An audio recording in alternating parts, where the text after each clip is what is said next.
乌千里反杀，炼油厂连环爆，俄能源动脉遭精准斩首。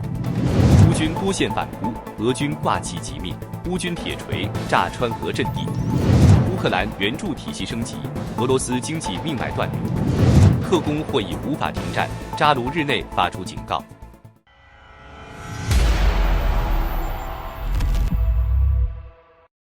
乌克兰近期持续对俄罗斯境内能源系统发动猛烈打击，尤其瞄准了关键的有益输油管道和油库设施。12月3日晚，乌军对卡金斯基耶维希尔基一带发动空袭，该地区位于塔甘罗格至利佩茨克沿线，是俄罗斯石油出口的重要枢纽。现场画面显示，管道附近连续发生多次爆炸，火球腾空而起，如同蘑菇云般壮观。这条输油管道不仅是俄罗斯国内能源的动脉，也关系到欧洲部分亲莫斯科国家的能源供应，因此乌军的精准打击对俄方影响深远。与此同时，乌军的无人机又对坦波夫的一处油库发起突袭，引发大火。当地官方虽否认重大损失，但现场火势和应急调度显示破坏程度不容忽视。与此同时，莫斯科最近的气氛不再只是远离前线的首都，仅在3天之内，第2起爆炸震动了莫斯科东部。12月3日深夜，拉敏斯基区连续传出3次巨响，紧接着大片区域失去供电，居民楼瞬间陷入黑暗。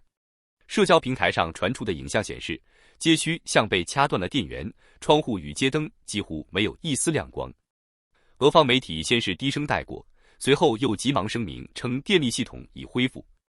莫斯科官方则坚称未遭袭击，但这一套说辞无人买账。毕竟在当下的俄乌战争语境中，这一切看起来并不像事故，尤其是在过去数月，俄本土目标不断遭到远程无人机骚扰的背景下。此外，图阿普塞的石油港口码头和克拉斯诺达尔的伊尔斯基炼油厂也在夜间遭到攻击，这标志着乌克兰本月首次针对俄罗斯炼油设施的行动。据彭博社统计，乌克兰在11月对俄罗斯炼油厂进行了创纪录的14次袭击，导致俄罗斯每日石油加工量降至约500万桶，并可能进一步下降。同时，乌方旋4次袭击黑海港口石油设施，并成功打击了2艘俄罗斯影子舰队的油轮，其中受损的梅尔森号所属公司已宣布终止与俄罗斯的所有业务。普京对此极为恼怒，并警告称，若乌方继续海盗式袭击，俄罗斯可能切断乌克兰的海上通道。不过此前，俄罗斯曾撕毁粮食协议，扬言封锁黑海，实际封锁行动却无果而终。与此同频的是另一条更隐蔽、更致命的战线，俄罗斯铁路系统正遭系统性破坏。11月20日，新西伯利亚巴里绍沃镇铁轨发生爆炸，当地一列货运列车被迫停运，后勤补给链被迫中断。俄方内部信息显示，这次袭击并非简单破坏铁路，而是精准打击运输能力核心节点可移动的补给线。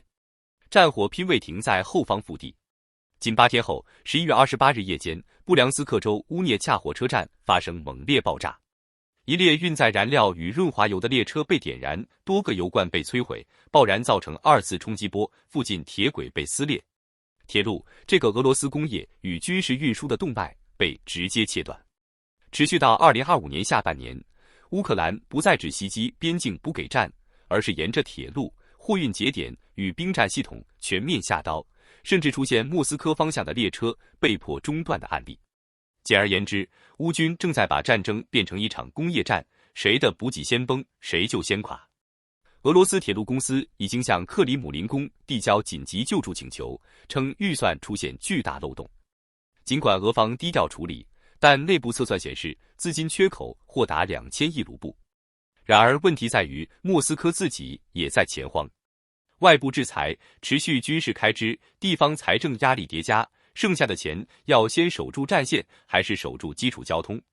答案正在逼近。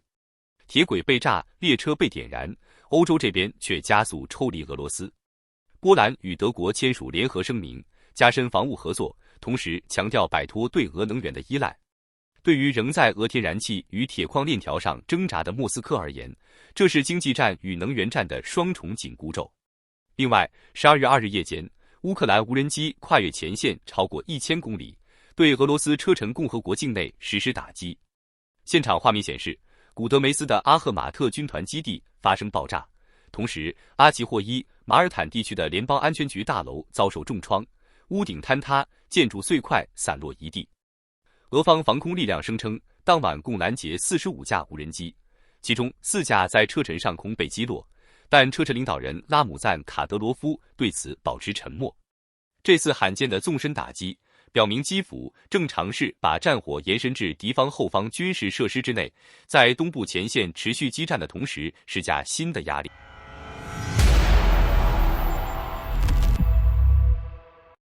乌克兰战场上的最新消息显示，前乌克兰总统办公室主任叶尔马克于12月2日加入乌军地面部队，直接参与对俄作战，用实际行动兑现了热血证明清白的承诺。叶尔马克是否涉及贪腐尚无定论，但他亲赴前线的举动已显示出对国家的忠诚。12月3日，乌克兰联合部队发布哈尔科夫战线报告，确认库皮扬斯克大部分地区已由乌军控制。总司令瑟尔斯基强调，俄军所谓占领的说法仅是宣传噱头。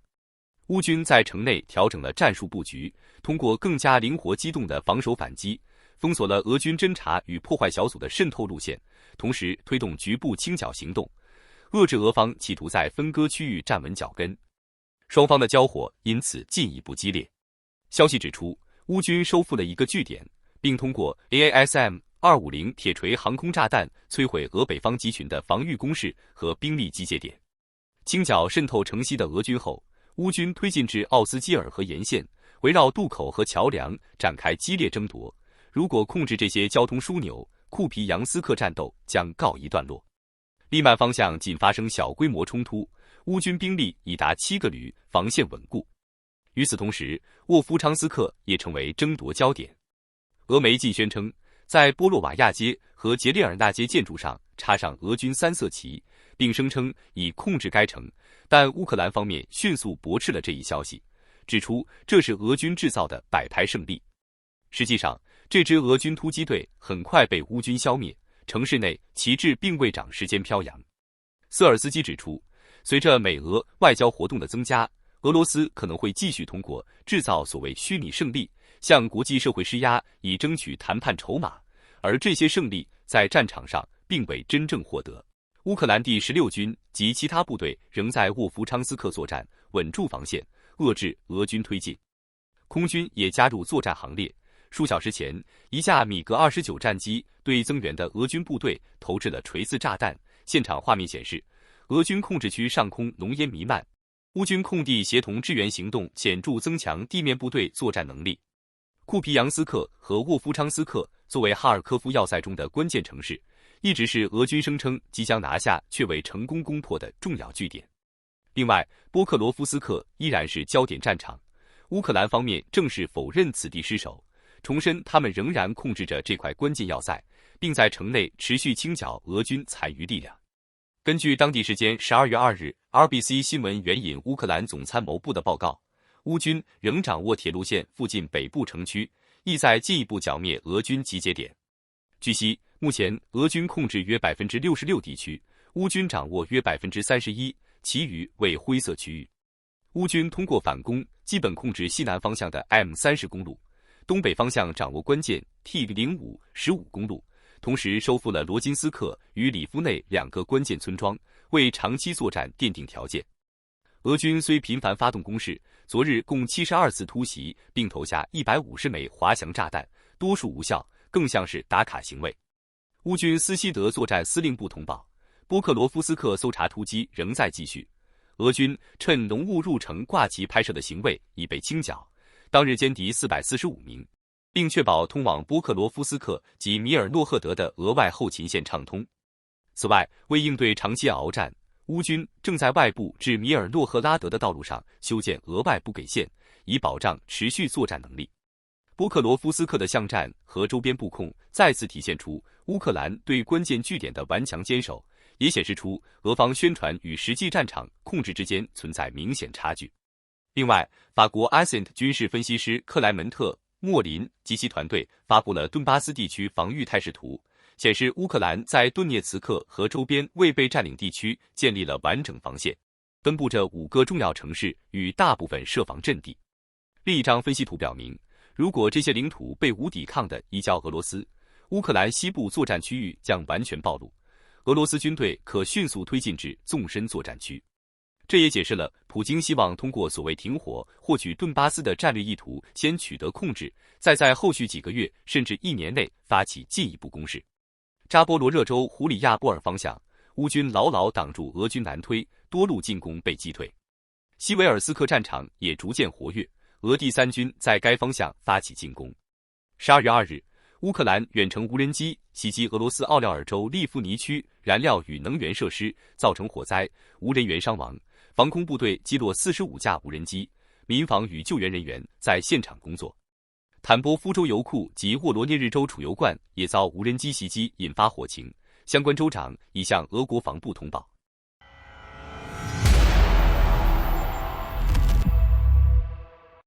在俄乌冲突持续加剧的第 N 个冬季，围绕乌克兰的国际援助进入一个新阶段，不仅量在加码，更在结构和方式上全面升级。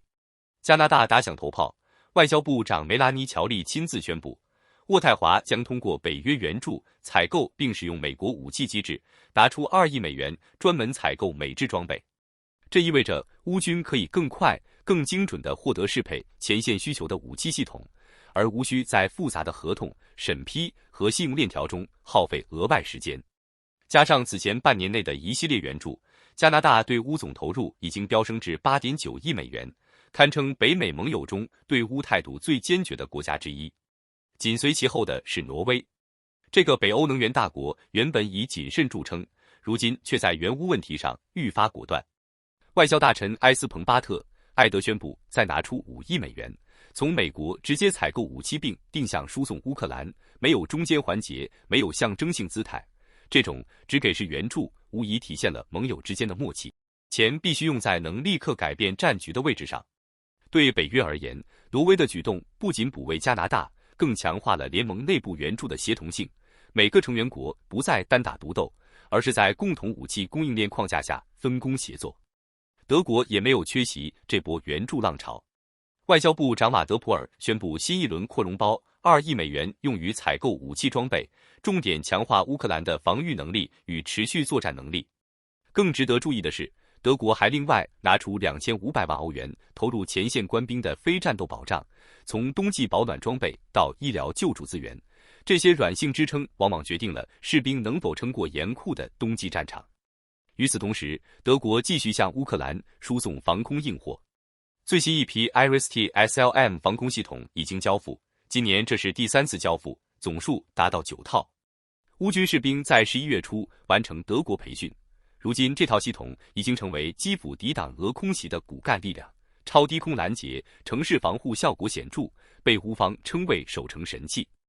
欧洲外围的爱尔兰也在此时押上筹码。都柏林宣布追加 1.25 亿欧元援乌预算，其中1亿欧元专注于非致命性支持，涵盖训练、后勤、防护装备与可持续作战能力建设，另有2500万欧元投向能源基础设施，帮助乌克兰修复电力与供暖系统。这种既顾前线又顾居民的援助方式很少见，它让人看到战争不仅是炮火对冲，更是社会恢复与民生韧性之间的较量。对当地平民来说，电灯能亮，暖气能开，有时比一辆额外的装甲车更能支撑继续抵抗的意志。如果说前述国家是在供血，那么欧盟层面正在做的是截断敌方血管。在经历整整2年资源博弈后，欧盟委员会主席冯德莱恩宣布达成关键协议，欧盟已基本完成对俄罗斯化石燃料的系统性脱钩。欧盟将最迟于2027年11月1日禁止成员国与俄罗斯签订任何长期天然气供应合同。换句话说，欧洲在未来不到3年内必须摆脱对俄天然气的结构性依赖。从天然气到煤炭，再到原油，进口占比均实现断崖式下降。曾经被视为不可动摇的能源依赖，如今摇身一变，从安全隐患变成历史大案。更重要的是，这一转变直接切断俄罗斯经济命脉。在大国援助链条悄然升级的同时，俄罗斯国内却正在承受财政危机的回力镖。原本规划的西伯利亚至中国的北线铁路，被视为重塑区域经济版图的重要工程，如今正式搁浅。这条造价高达50万亿卢布的跨国铁路，从宏伟蓝图变成财务黑洞，而俄罗斯铁路公司的投资计划在2026年前只剩1万亿卢布，连开工启动都捉襟见肘。没有资金就没有国际联通，没有联通就没有新的经济输血口。对莫斯科来说，这不仅是基建项目暂停，更像是一声无声的宣告，战争吞噬未来，甚至吞噬原本指望用来摆脱危机的通道。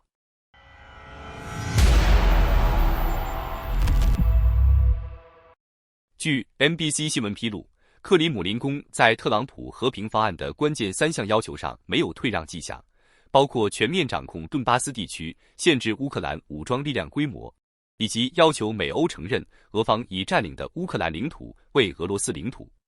尽管这一报道尚未获得俄方官方确认，但考虑到美俄谈判高度保密以及克里姆林宫一贯立场，这一说法并非空穴来风。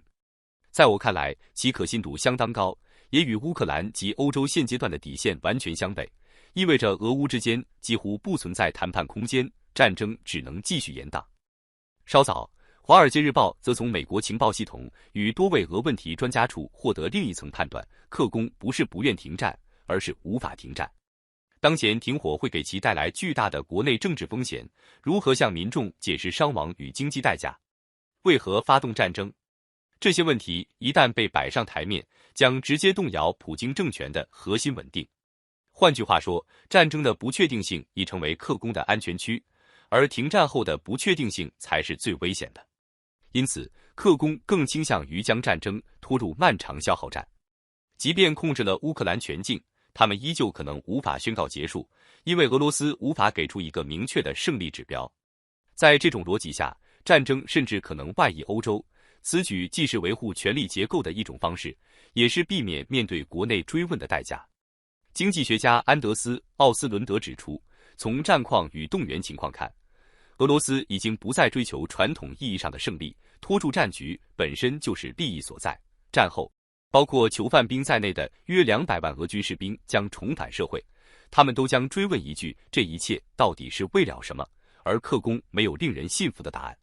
历史学家马克·加莱奥蒂则认为，普京政权已陷入恐惧与不确定性的缝隙。一方面，战局焦灼，伤亡不断累积；另一方面，特朗普提出所谓快速止战设想，客观上加剧了克宫焦虑。普京很难用占领部分领土向国内证明胜利，也难以承认战争目标的失败。现实中，克宫早期提出的去纳粹化、去军事化以及迫使乌克兰放弃加入北约等战略目标几乎全部落空。普京对此心知肚明，却仍坚持这些口号。原因很简单，对外树敌与延续战争叙事是目前俄罗斯维持社会动员与政治控制的核心支柱。《华尔街日报》强调，尽管近期外交活动频繁，但没有任何迹象显示克宫准备做根本性政策调整。无论是影响特朗普，还是制造谈判假象，其目的都围绕一个核心：维系政权利益。在这一现实下，乌克兰与欧洲同样存在不可退让的底线。既然克宫选择拖刀长战，在盟友支持下的乌克兰只能继续抗争。